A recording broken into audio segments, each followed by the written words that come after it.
In this video, I'm going to talk about how to win over the workforce on your project. Have you ever wondered how that plays in, how you can do it, how you can stay on budget and do it? Well, I'm going to explain this right now.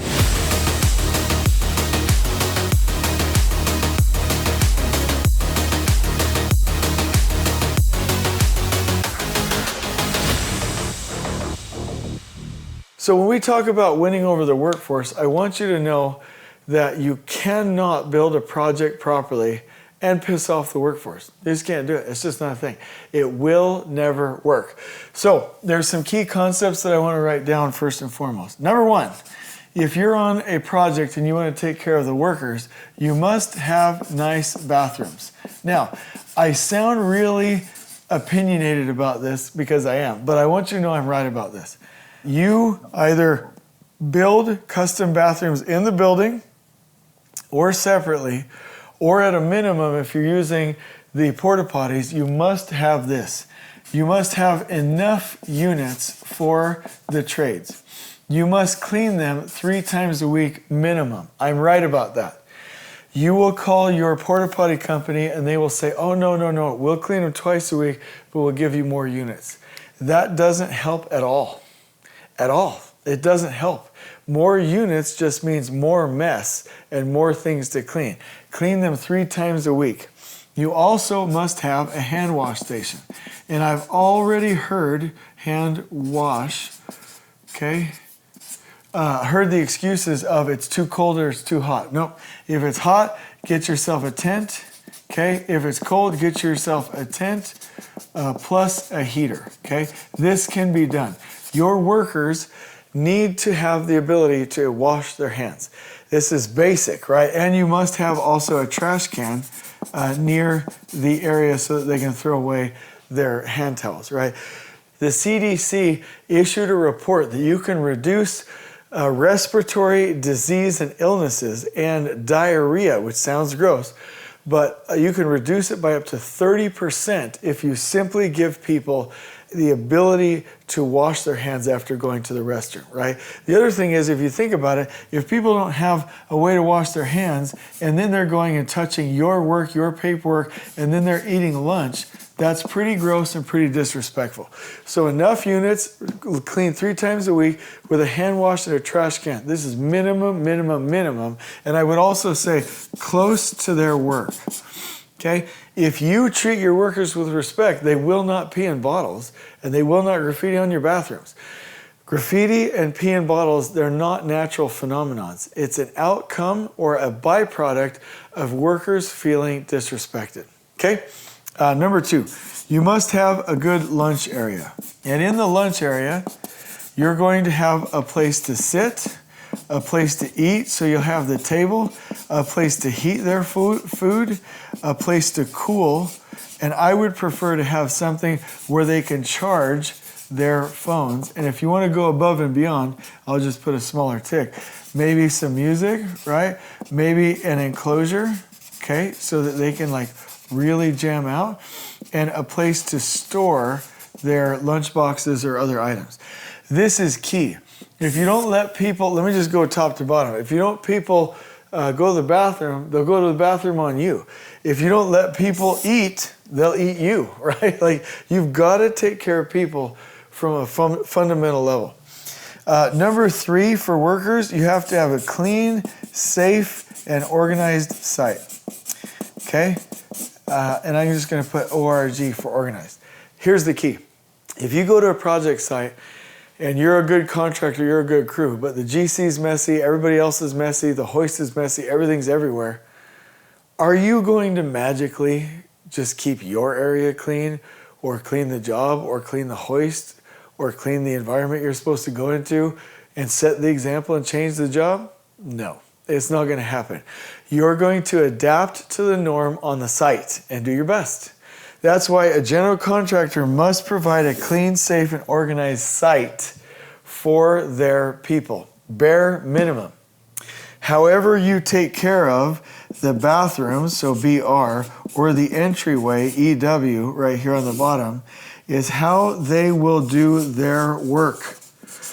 So provide a clean, safe, and organized site, and they will do clean, safe, and organized work. Now, There's two other key things. Worker huddles. This is the best thing that you'll ever do in your entire career. And yes, I'm saying that this is just how jobs are done.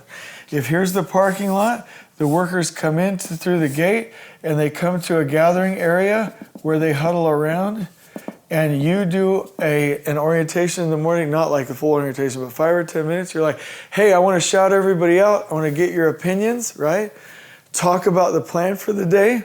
Do about 2 minutes of training, explain the culture, and really, really connect with the workers. If you don't do the worker huddle 5 to 10 minutes before they go out and do their work on the actual construction site, you will have a bunch of, and let me do this in a different marker, you'll have a bunch of separate, disconnected teams or gangs. And then you'll have gang fighting and a project that's not going in the same direction.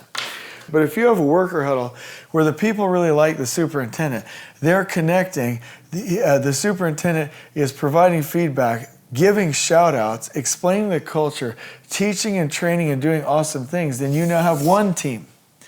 That worker huddle is key. If you really want to win over the workforce, you have one team, one worker huddle. The last thing, number 5, is celebrate. So together, and I would say do this as often as you can, either monthly or quarterly, do barbecues, give out some swag, celebrate milestones, connect with them. You know, there's a lot of different ideas. Like one job in the book, How Big Things Get Done, they gave out free swag, PPE that was replenishable, gloves for anybody who needed it, right? They would celebrate.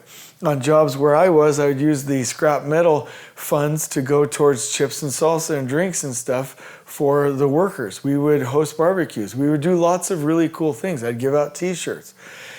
People do good work for people that they like. So you cannot go piss people off and have the same results, right? You've got to take care of people. Now, you're probably thinking to yourself, I can't do this. My PM doesn't have a budget. I don't care at all if you have a budget for these things. It's just how we do work. It's just how work is done. Bathrooms 3 times a week. Don't care if you can afford it. I want a lunchroom where people can sit and eat. I don't care if you can afford it. I want a clean, safe, and organized environment. I don't care if you can afford that. I don't know why that would cost money. But I want a worker huddle, absolutely, where you connect, and celebrations. I don't care if you can't afford it. Do it. It's how we do work. You cannot piss off the workforce and expect them to do you a good job or a good job for your customer. How you treat them is how they'll treat the product, is how you treat the customer.